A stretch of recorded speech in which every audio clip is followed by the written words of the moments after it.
Coach ini gimana sih? Aku kan terakhir berenang 50 punggung 31 ya. Itu 6 tahun lalu. Terus ini gimana? Ya udahlah Angel, pede aja. Lagian bukan nomor utama lo, ngapain lo panik gitu. Coba dulu aja gitu. Ya udah coba, set 29. Aku kaget, pelatih aku lebih kaget lagi. Mungkin SEA Games kali ini yang seperti aku bilang tadi, persaingannya ketat banget. Ketat ya? Ketat banget. Apalagi kemarin kalau misalnya kakak tahu, ada anak cewek umur 13 apa 14 tahun. Lebih kecil daripada aku, lebih kurus daripada aku, berenangnya 2 detik lebih cepat daripada aku. Aku sampai kayak, itu gimana cara berenangnya? Gila, banter banget. Setiap orang yang sukses pasti banget ada orang yang gak suka dan pengen ngelihat dia jatuh. Jadi menurutku ya aku nggak bisa sampai di titik ini kalau bukan karena doa-doanya mama dan adik-adik.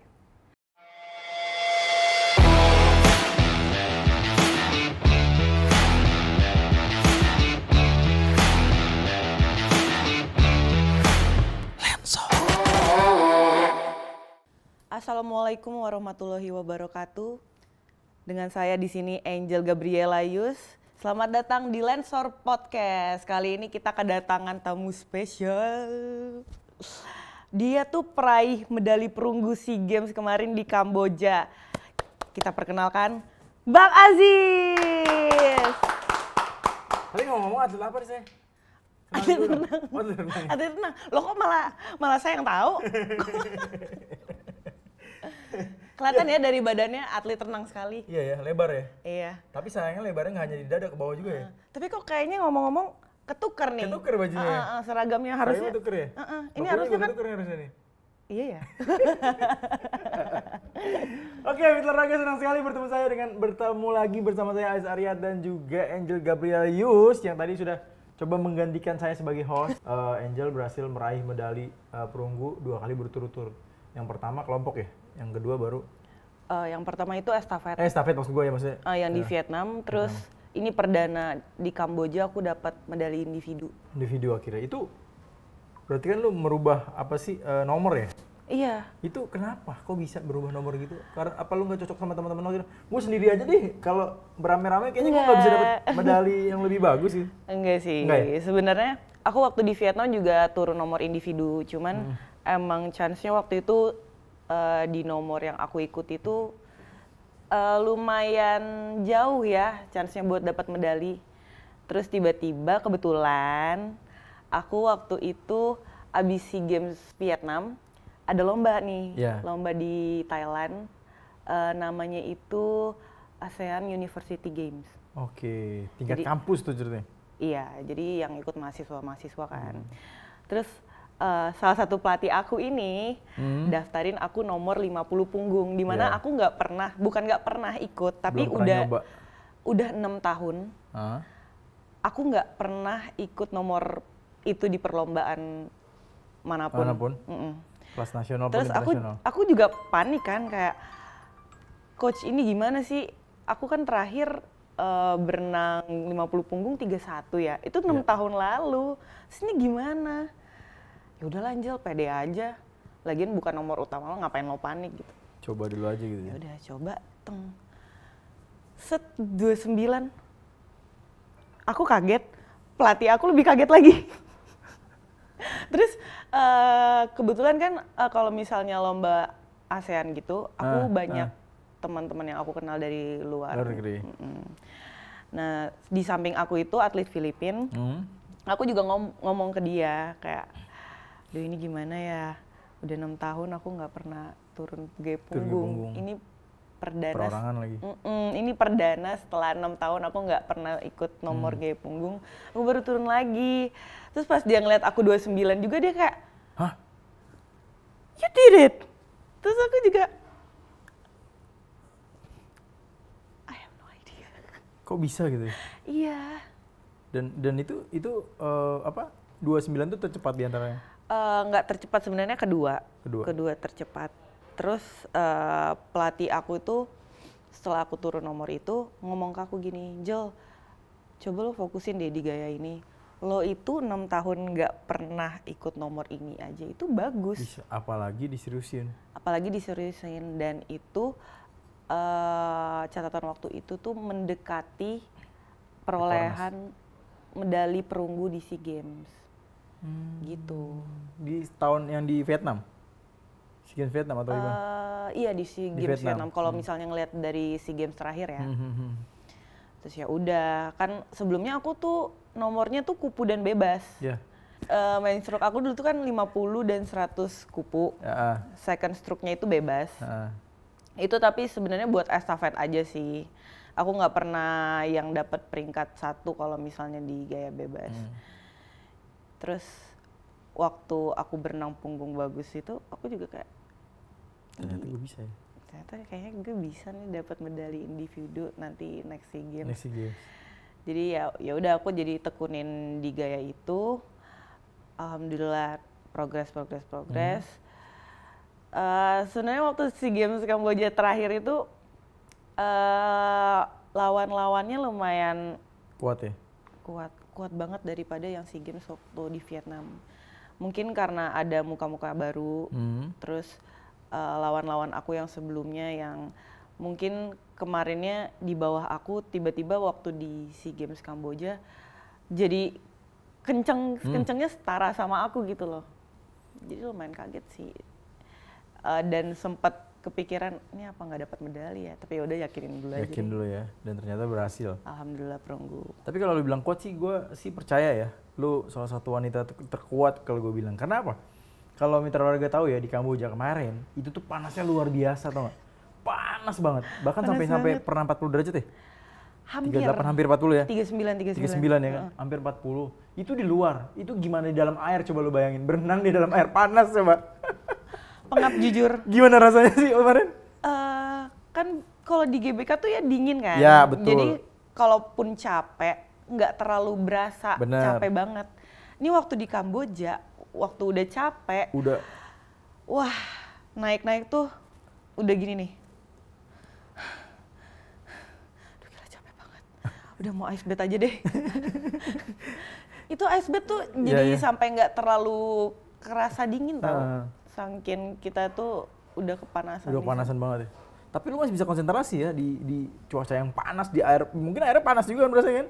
Anget-anget gimana gitu ya? Iya, anget-anget gimana gitu. Ya nggak terlalu panas juga sih, anget-anget gimana.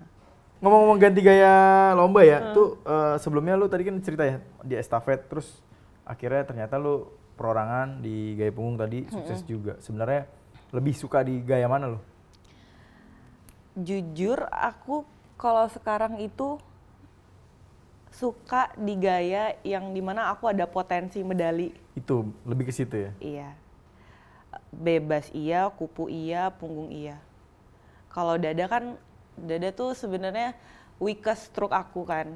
Jadi aku nggak terlalu gimana ya fokus ke gaya dada kalau misalnya lagi latihan. Paling kalau misalnya di latihan kalau ada program gaya ganti baru. Oke. Tapi sekarang karena potensinya dan kemarin sudah menghasilkan punggung, lu fokus di punggung juga. Sekarang udah mulai mendalami nih. Iya, harus dong. SEA Games selanjutnya emas gitu ya? Ya step by step sih. Step by step. Ya.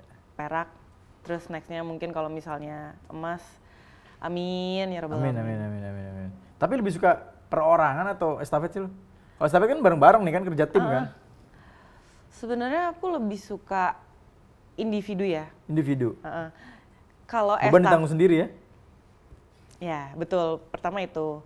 Terus yang kedua kalau estafet, meskipun semua tim yang kerja keras, cuman kadang ada rasa kayak, ini gue dapat medali paling cuman karena di carry sama teman-teman. Oh gitu, ada perasaan kayak gitu? Iya, kadang kayak gitu. Tapi kalau misalnya dapat medali sendiri kan kayak, wah ya ini emang hasil gue gitu ya? emang hasil gue sih ini. Jel, setelah kemarin SEA Games kan 2 kali lu di Vietnam juga berhasil meraih medali. Terus kemarin di Kamboja juga meraih medali. Sebenarnya kalau dibilang 2 SEA Games ini tantangan terberat di SEA Games mana menurut lu? Yang paling perjuangannya paling sulit? SEA Games ini sih. Ini? Iya. Karena pertama kali sendiri atau? nggak pertama kali sendiri. Kalau misalnya kemarin kan aku jadi junior dan aku ngerasa kayak pas di ada Vietnam. senior yang menjadi orang yang aku lihat ke atas gitu loh. Iya. Jadi aku nggak ngerasa sendiri. Dan waktu di SEA Games Kamboja kemarin, aku kebetulan dipilih menjadi kapten cewek di tim. Kapten cewek jadi. Jadi ya di samping harus jaga diri sendiri, kayak aku harus ngeliat keseluruhan tim tuh gimana. Gitu sih. Terus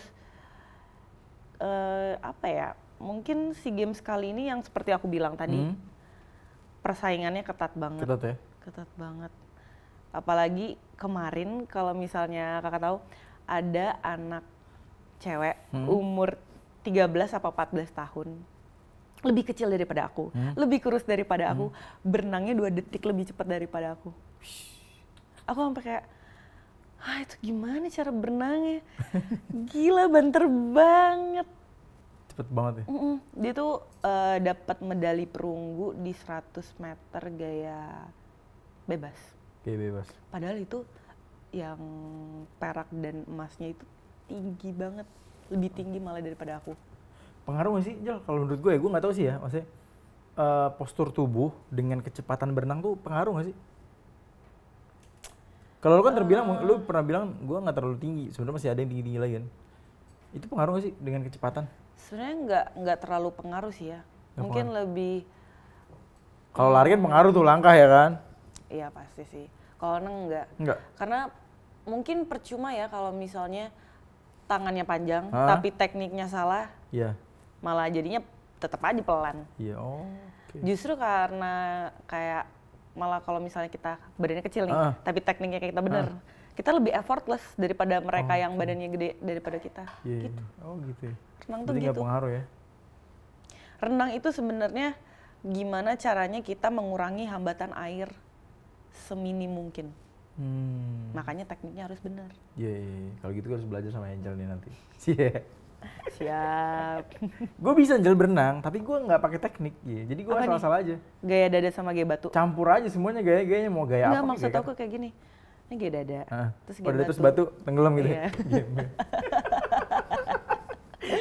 Gaya dada, terus gaya batu ya. Oh berarti dia dada karena mau tenggelam ya.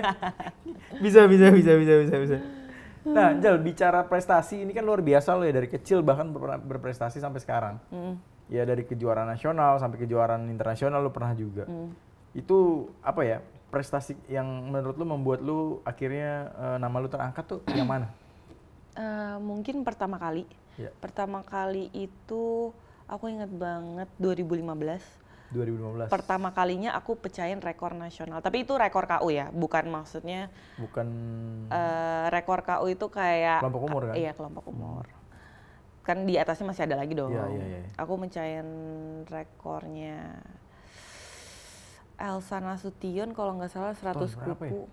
Kayak katanya ya yang aku, kalau misalnya aku nggak lupa, itu rekor udah 25 tahun. Iya, gitu. Lu belum lahir dulu ya? Belum.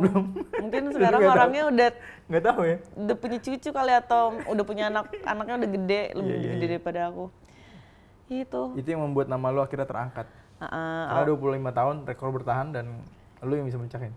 Iya. Itu ya. Terus nextnya itu kalau nggak salah makin naik lagi karena next year-nya kan ada PON. Ya. Dan di PON itu aku dapat 2 emas dan 2 rekor. Di PON? 2 emas? Dan 2 rekor nasional. 2 rekor emas? Gila.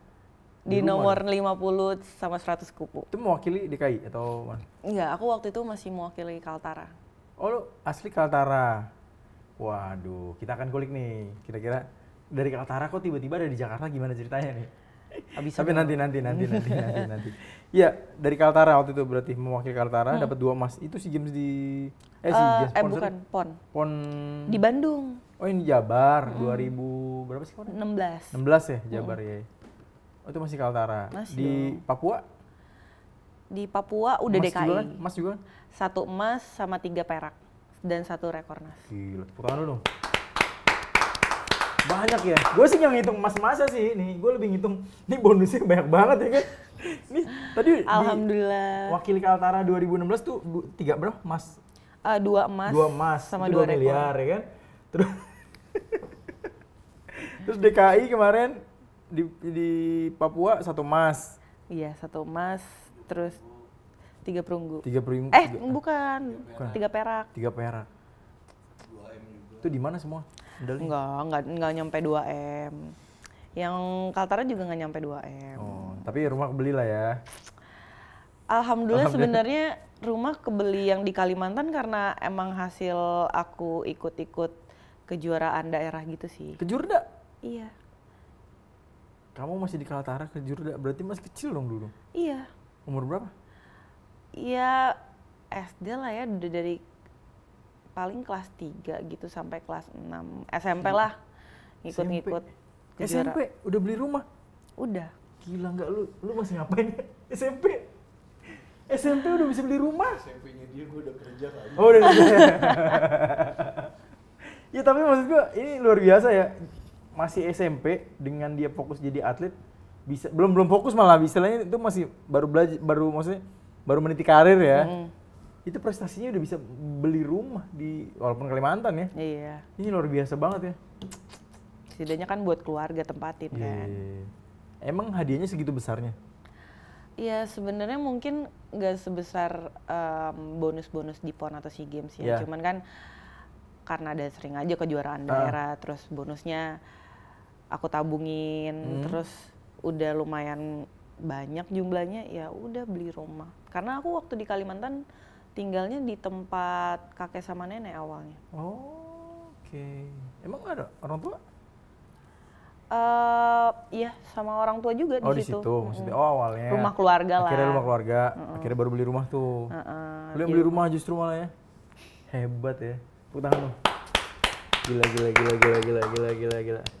Kita aja yang kerja aja baru umur sekian, baru bisa beli rumah ya. Tapi, gue jadi penasaran pertama kali lu dapet uang ataupun hasil ya pendapatan lah dari renang tuh umur berapa, sama berapa besar uangnya, dan untuk apa? Sebenarnya mungkin dari kecil kayak yang aku bilang tadi umur 3 tahun tuh. 3 tahun masa udah prestasi dapat? Bukan 3 tahun sih, kelas 3 SD. 3 SD. Jadi, enggak. Jadi sebenarnya aku tuh dari TK udah pernah ikut lomba, tapi lombanya kecil. Yeah. Lomba di JIS.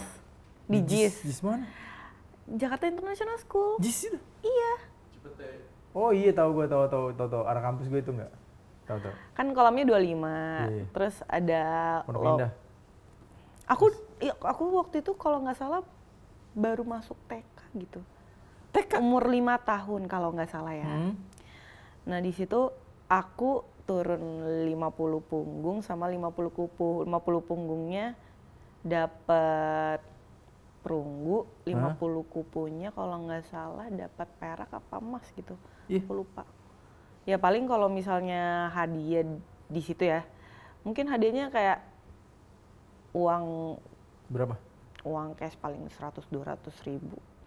200 ribu pertama kali itu berarti? Iya, tapi kan ya pasti ya, namanya anak sekecil itu nggak ngerti ya uang. Ya iyalah, tapi kan tuh lumayan ya, masih TK udah bisa cari duit loh, lu bayangin. Lu masih TK ngapain coba? Minta duit sama orang tua paling nggak. Ini hebat sih. Emang udah kelihatan berarti talenta lu dari kecil ya. Dari TK itu udah ikut kejuaraan sampai ke Jakarta loh TK lo.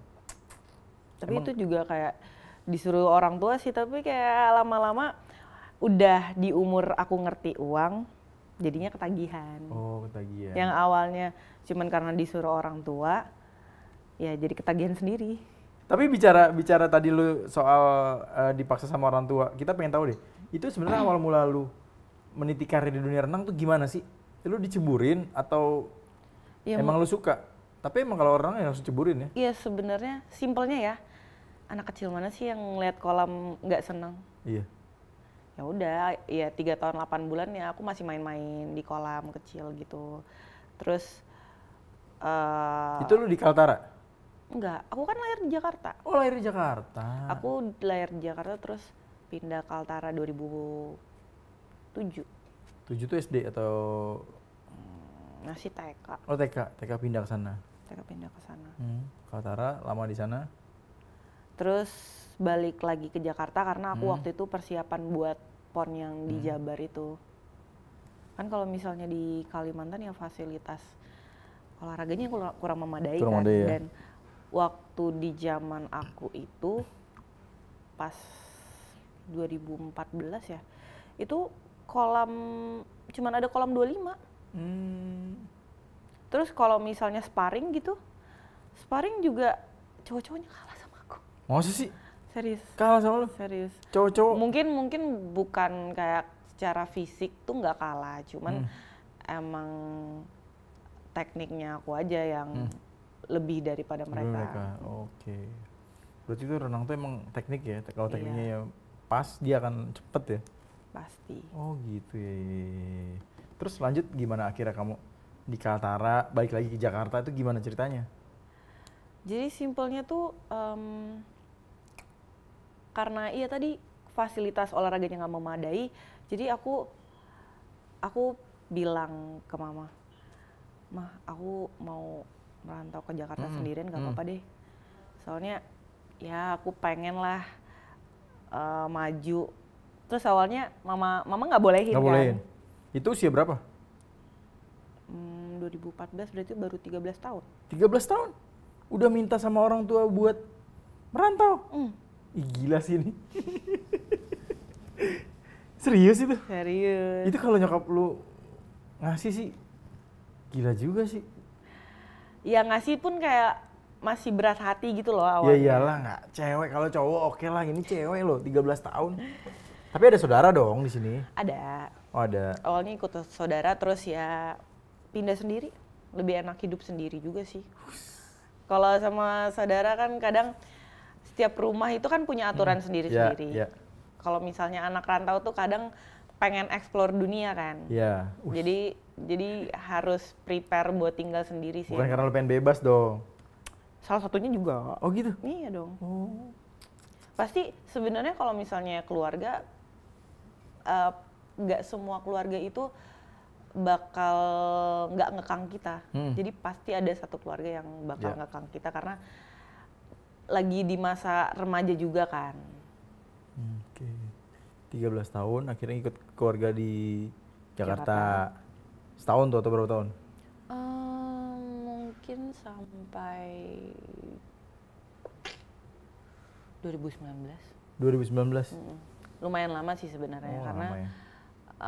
Itu 2019 juga sampai aku lulus SMA kan. Iya. 2020 baru tinggal sendiri. Tinggal sendiri. Bener-bener sendiri tuh? Ya bisa dibilang sendiri. Nggak sendiri juga sih, ada yang nemenin lah. Oke. Kamu katanya saudara sama Gagarin nih? Iya dong. Oh, gimana cerita itu? Oh. Dari sepupu, jadi kayak Gerin itu keluarga dari papa. Oh, oke. Tapi bicara seorang atlet ya, sebenarnya kehidupan atlet itu seperti apa sih? Sebenarnya sama seperti, apalagi kan kamu kan dari Tarakan terus ke Jakarta, kan tinggal sendiri, bebas kan. Itu tuh, dan sekarang prestasinya luar biasa. Emang tiap hari tuh kamu habiskan dengan latihan, tidur, makan, paling gitu doang atau Mungkin normal dengan seperti biasa sih? Mungkin ada hari-harinya cuman kayak gitu doang, tapi pasti ada hari di mana aku yang bosen kan. Pasti aku kayak nyari temen, kayak ngajakin, ini hari ini lagi pada kemana? Mau nggak kita kesini. Soalnya kan pasti kehidupan atlet tuh ya bosen, karena kita cuma ngelihat lantai dasar kolam, bolak-balik selama sejam 2 jam. Bosen kan? Jadi harus emang diselingin sih. Nongkrong paling, nonton bioskop. Kadang bosan nonton bioskop, nyobain tempat baru, kepik kek. Jadi gitu ya, masih ya normal ya seperti. Iya. Tapi prestasi luar biasa. Latihan lu sehari, seminggu berapa kali? Sebenarnya kalau latihan Senin sampai Sabtu ya. Itu pagi Senin sampai Sabtu, tapi kalau misalnya sore itu cuman Selasa Kamis doang. Oke, Angel, bicara keluarga nih, Angel. Gue balik ke keluarga. Kan lu lama nih, nggak pulang kampung ya?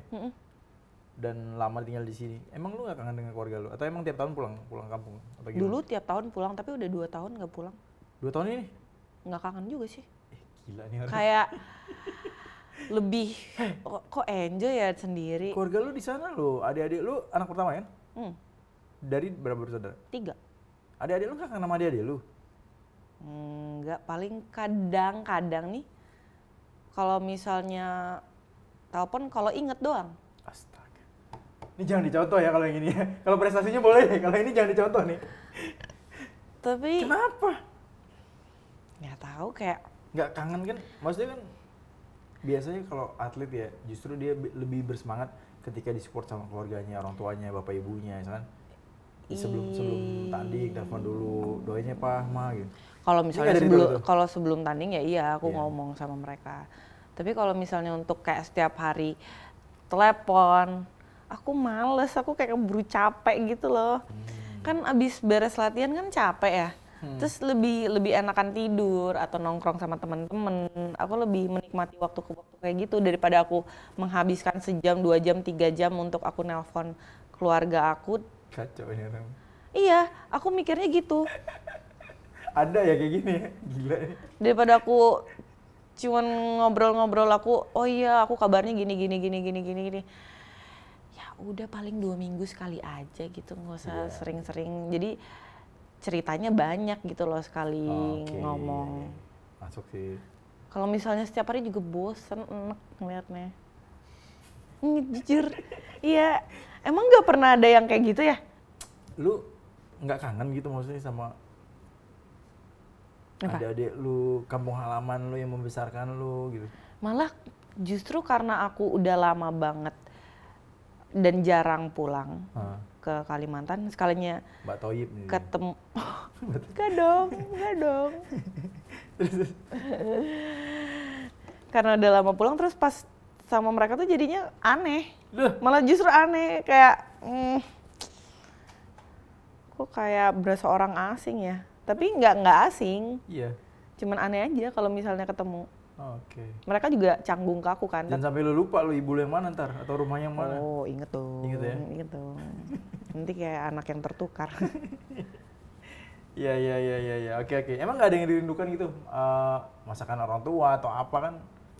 Karena Kalau masakan ya pasti, cuman kan sekarang zamannya media sosial ya. ya. Terus aku sekarang itu lebih menikmati mencoba kuliner-kuliner yang belum pernah aku coba. Oke. Gitu. Jadi lebih ke situ. jadi ya terisi sih rasa kangen. Terobati rasa kangen. Tergantikan sih Tergantikan, lebih oke. tepatnya. Tergantikan sama pengen explore. Oke. Boleh. Tapi ngomongin viral ya, ngomongin tadi untuk keluarga juga kita bahas. Nah, ini ngomongin viral nih. Jadi Angel nih nggak hanya viral beberapa kali waktu itu pas di PON ataupun di kejuaraan yang Palembang pernah dapat 3 emas ya? Palembang ya? 3 emas, tapi dia juga sempat viral. Waktu itu gue lupa habis kejuaraan apa sampai dipanggil ke TV ya? Karena postingan lo. Gue nggak pernah lihat tuh postingan tuh kayak apa sih? Sampai lo akhirnya dipanggil Oh, jadi aku tuh di IG apa di TikTok sih? TikTok. Oke. Jadi aku ngepost. Boleh cerita? Boleh dong, sangat boleh. Sangat diperbolehkan. Iya, boleh ceritain. Kenapa bikin yang menjadi akhirnya viral? Iseng sih awalnya, karena Sampai itu sekarang centang biru loh sekarang jadinya. kan bukan di TikToknya, Bukan Instagram. Di Instagramnya ya kan orang jadi nyari-nyari dong Instagramnya apa sih nih gitu kan? Iya sih. Karena itu juga nggak followers besar.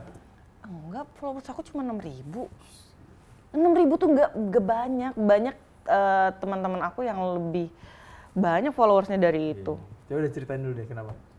Jadi awalnya iseng kan, bermula dari sebenarnya emosi yang tertumpuk. Terus, wah bikin TikTok kayaknya seru nih. Bikin lalu. Aku bikin pokoknya intinya aku tulis gini. Ini nggak apa-apa sih aku ngomong, karena aku juga. Kenapa emang? Kok kayaknya ngeri banget ya? Enggak, kan kalau sebut nama kan orang suka bilang, ih pencemaran nama baik. Iya, iya, Enggak, iya. aku nggak ngomong, nggak bilang namanya siapa. Asal jangan dicari tahu aja ini siapa. TikToknya ntar dicari loh sama orang-orang. Enggak punya TikTok dia. Tapi punya fake account ya. Iya, gimana? Ceritain dulu nih apaan? Maksudnya gue nggak ngerti nih lo ngomong apa. Jadi aku intinya waktu itu bikin satu video. Di video itu aku ada foto jidat aku itu luka. Oke. Jidat aku luka, aku kayak abis nangis gitu. Terus aku ada tulisan di situ aku ketik Dear bokap yang mukulin gue karena dia ketahuan selingkuh. Dan bilang kalau misalnya gue nggak bisa sukses tanpa dia. Terus aku di next beberapa detiknya itu aku ngepost kalau misalnya aku lagi pegang medali. Waktu itu lagi sama mantan aku kan, kayak pegang medali ya yang aku dapat di PON kemarin, 1 emas, 3 perak. Terus aku tulis gini, 1 emas, 3 perak, 1 rekor nasional. Gitu aku tulis. Awalnya ya seperti biasa kan tidak mengekspektasikan sesuatu yang lebih. Tiba-tiba viral aja gitu. Terus di DM, Kak, kita mau ngundang kakak di acara televisi ini, boleh nggak bahas tentang ini. Tapi waktu itu mungkin aku bahasnya nggak terlalu detail karena masih panas-panasnya kan. Jadi ya udah aku cuman cerita garis besarnya aja kemarin waktu di acara itu. Kenapa itu maksudnya? Apa tuh? Bokap lu, itu bokap lu. Jadi simpelnya aja sih sebenarnya. Aku kalau misalnya masalah selingkuh itu aku tidak mempermasalahkan.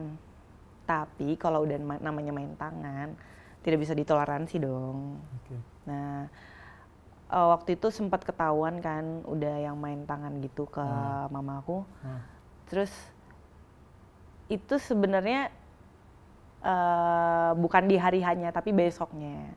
Besoknya ini orang drama. Tiba-tiba nelpon kakaknya mamaku. Terus bilang,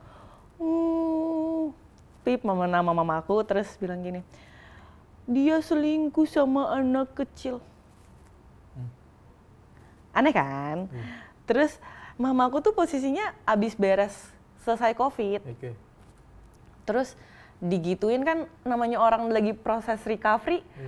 Jadi stres kan, jadi manggil aku, ceritain, mamaku manggil nangis-nangis, aku ceritain kalau misalnya, yuk papaku tuh ngaduin ke kakaknya mamaku kalau misalnya mamaku selingkuh. Aku kan setelah aku tahu, terus aku tahu cerita panjang lebarnya gimana, ya aku langsung nyamperin papaku, aku teriak, ya, apain sih kayak gitu? Udah kali, papa kira Angel nggak tahu papa selingkuh. Gitu. Itu kamu masih kecil? Enggak, aku udah, iya itu kayaknya umur 19 tahun, udah gak kecil dong. Okay. Udah cukup lah umurnya. Tapi emang dulu aku sempet takut sih kalau misalnya mama papa aku cerai, sampai yang saat ini aku baru banget nggak takut dan malah seneng kalau mama papa aku cerai. Astaga nih. Iya namanya kayak anak kecil dong. Anak kecil pasti, aduh. Berarti dulu yang membuat lu pergi dari Kaltara pun karena kondisi keluarga juga? Enggak. Tapi aku udah tahu dari zaman itu tuh emang ya papa emang gitu. Tapi aku nggak pernah mempermasalahkan. Aku cuma mempermasalahkan kalau misalnya ada yang main tangan. Itu tidak bisa. Jadi tahu sih kenapa Angel tuh kuat banget dan dia maksudnya mentalnya luar biasa, ke Jakarta merantau sendirian gitu kan. Ini punya background itu dan lu akhirnya mau menjawab itu dengan prestasi gitu ya. Itu semua dengan prestasi. Iya, karena at the end mungkin aku ngerasanya sekarang aku satu-satunya orang yang menjadi penopang buat mama gitu dan adik-adik. Karena kan mereka sebenarnya masih satu rumah sama papa. Hah? Papa nggak mau pergi. Sampai sekarang? Berarti statusnya belum bisa? Sebenarnya udah beberapa kali diajuin. Tapi papanya nggak datang terus tiap dipanggil. Gue sih sebenarnya nggak mau ngebahas yang soal ininya, tapi maksud gue background ininya loh, maksudnya ternyata di balik prestasinya dia nih, ya dia menyimpan cerita luar biasa juga ya, maksudnya berat lah kehidupannya ternyata bisa dibayar dengan prestasi. Kok lu bisa fokus sih dengan kondisi gitu, lu bisa fokus? Sebenarnya Rahasianya susah sih buat fokus itu. Jujur waktu aku pertama kali yang setelah berantem sama papa itu, aku benar-benar down banget. Yeah. Sampai mantan aku tuh salah satu saksinya yang ngelihat aku nangis setiap bulan, pokoknya adalah aku nangis. Gak setiap bulan, setiap minggu ada aja pokoknya kayak nangis. gajian aja lu nangis. Iya. Kayak bulannya terjadwal gitu ya.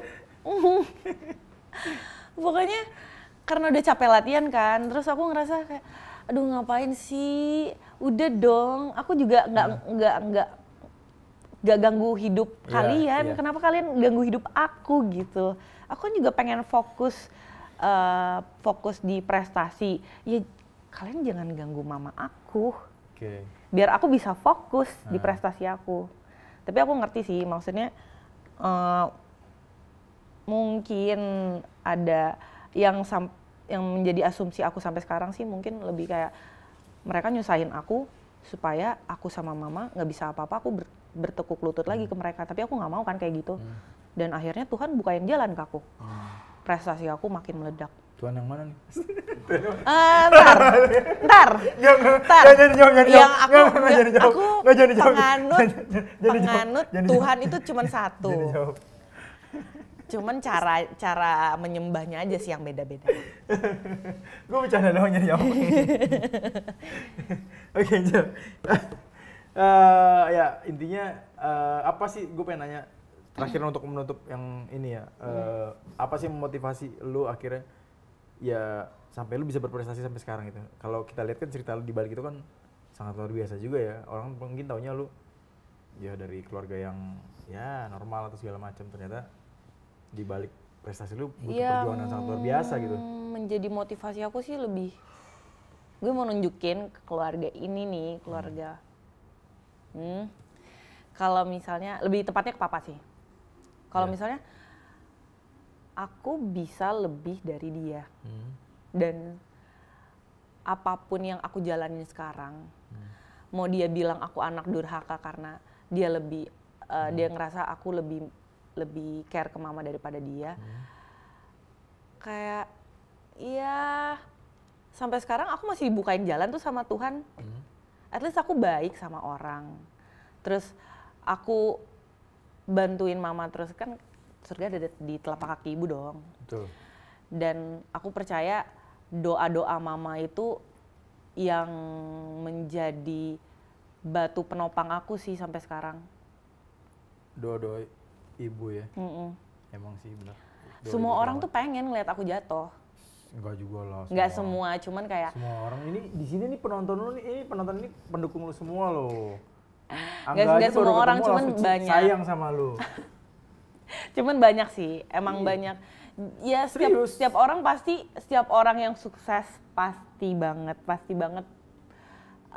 ada orang yang gak suka dan pengen ngelihat dia jatuh. Jadi menurutku ya aku nggak bisa sampai di titik ini kalau bukan karena doa-doanya mama dan adik-adik. Meskipun aku jarang ya nelpon mereka dan jarang pulang dan jarang kangen. Tapi perjuangan mama yang paling kamu ingat apa yang buat kamu? Satu yang membuat kamu sampai sekarang teringat. Apa sih? Yang mengantarkan kamu sampai sekarang lah. Gini ya, mama itu mungkin lebih perjuangannya nyimpen semuanya sendiri sih. Aku tahu papa selingkuh dan papa KDRT sama mama itu, mama nggak pernah kasih tahu. Sampai aku ngomong sendiri, mama kaget. Dengan alasan nggak kasih tahu karena pengen anaknya tetap fokus. Iya, selama aku di Jakarta, mama tuh nggak pernah kasih tahu. Dan waktu itu pernah aku tahu kan, terus aku nanya ke adek aku, terus mama aku kayak mungkin panik. Siapa nih yang ngasih tahu Angel? Kayaknya Angel tahu. Terus mama ngomong gini, Angel, semua gosip-gosip yang tentang papa itu nggak bener ya. Itu bohong. Jangan percaya sama orang itu kalau misalnya dia ngasih tahu papa selingkuh. Gak bener itu. Tapi ternyata kan bener. Jadi mama bohong demi kebaikan aku. Oke, itu satu perjuangan menurut kamu ya? Iya, suatu perjuangan. Ya bayangin aja selama bertahun-tahun di KDRT yang diselingkuhin, sesakit apa sih? Terus harus merawat 2 adik aku yang masih kecil. Ya gitu sih. Oke, dan sekarang gimana nih? Goals kamu apa sih yang ingin kamu capai dan pembuktian apa yang akan kamu buktikan selanjutnya? Aku pengen banget Amin, doain, amin. berlaga di situ dan kalau misal bisa berkesempatan meraih medali, ya aku pasti berjuang sih. Oke Angel, mungkin kita hampir mau sampai ke pertanyaan terakhir. Gue pengen tanya, di usia lu yang sekarang 22 ya? Mau 22, baru 21. Oh 21, oke. Di usia 21, apa sih goals lu mungkin selanjutnya yang paling lu pengen capai dan belum tercapai sampai saat ini? Ini di luar renang juga boleh? Di luar renang boleh. Pengen beli apartemen sih ya. Wih, gila. Serius? Males pindah-pindah kosan. Oke. Capek. Gitu ya. Kenapa nggak beli rumah? Kalau beli rumah harus yang di daerah Bintaro atau BSD, Gak soalnya. apa-apa. Tapi itu kan jauh, naik mobil juga. Ada di Pejaten rumah? 4M. Enggak, rumah gua. Ya. Ketawa pada. Kok pada ketawa sih? Aduh. Kenapa mau dijual? Enggak mau dijual. Ya kalau mau tinggal nggak apa-apa Angel. Ya nggak mau sih. Nggak mau ya? Nggak mau, pengen punya rumah sendiri. Biar kayak Crazy Rich Asia. Iya. Prestasi dulu berarti dapat emas SEA Games, Asian Games, emas di PON lagi, berapa kali emas udah tuh pokoknya tuh nanti. Amin. Doain deh mudah-mudahan ya. Amin ya robbal alamin. Ngasih dong motivasi ataupun pesan buat teman-teman yang ada di luar sana yang nonton kita. Kalau mereka ini pengen jadi atlet seperti kamu, apa sih yang harus dipersiapkan? Mungkin kamu kasih pesan. Selain tadi, ya mungkin mental juga harus kuat ya. Lebih gini sih, jangan pernah dengerin omongan orang, udah itu doang. Fokus sama diri sendiri. Karena yang ngerti diri kita sendiri, badan kita, pikiran kita, hati kita cuman kita sendiri. Kalau dengerin orang lain boleh didengerin. Cuman ambil yang bisa dipelajarin aja. Biasanya orang-orang itu suka ngarahin ke arah-arah yang sebenarnya nggak perlu, cuman wasting time doang. Gitu sih. Oke, mantap. Kata-kata terakhir bagus juga ya. Tapi gue pengen punya satu kata untuk renang Indonesia. Satu kata? Iya, satu kata aja. Ini sama nih yang kayak aku ngomong di nikah pasti. Keren. Oke, keren ya. Keren, dan itu juga kata yang mungkin menggambarkan seorang Angel Gabrielius yang hari ini datang ke Lensa Podcast. Terima kasih banyak Angel, lu keren banget. Iya. Maksudnya sama. Gue jadi akhirnya tahu ya, nggak semua ataupun yang kita lihat di luar atlet prestasi, terus senang-senang dapat bonus yang sangat besar, menikmati itu segala macamnya. Kita lihat kan, kayaknya wah banget segala macamnya. Ternyata dia punya perjuangan tersendiri ya di balik itu, dan kita nggak tahu perjuangannya seperti apa. Dan sekarang gue banyak belajar dari lu. Nggak mudah untuk mencapai suatu prestasi yang luar biasa tanpa melewati perjuangan-perjuangan yang sangat luar biasa juga. Angel, terima kasih sudah datang ke Lensa Podcast. Sukses selalu. Terima kasih. Mudah-mudahan lancar. Lancar apa nih? Rezekinya amin ya Rezekinya Allah. lancar, amin. Mau beli apartemen. Mudah-mudahan segera mendapat hidayah, amin. Amin. Totonya Konghucu. Oke, terima kasih juga buat mitra olahraga yang sudah menyaksikan bincang-bincang saya dengan Angel. Dan jangan lupa saksikan terus Lensa Podcast di YouTube channel Lensa Olahraga. Dan juga jangan lupa like, share, subscribe juga channel YouTube Lensa Olahraga. Kemudian juga follow IG Lensa Olahraga di @lensaolahraga.id. Pasti belum follow? Harus ya? Iya dong. Dapat duit gak? Dan juga Facebook Lensa Olahraga. Oke, olahraga kalau gitu saya Zarit pamit dan juga Angel Gabriel Yusundur pamit. Oke, jangan lupa saksikan terus Lensor Podcast karena hanya di Lensor Podcast saatnya olahraga yang bicara. Terima kasih Angel.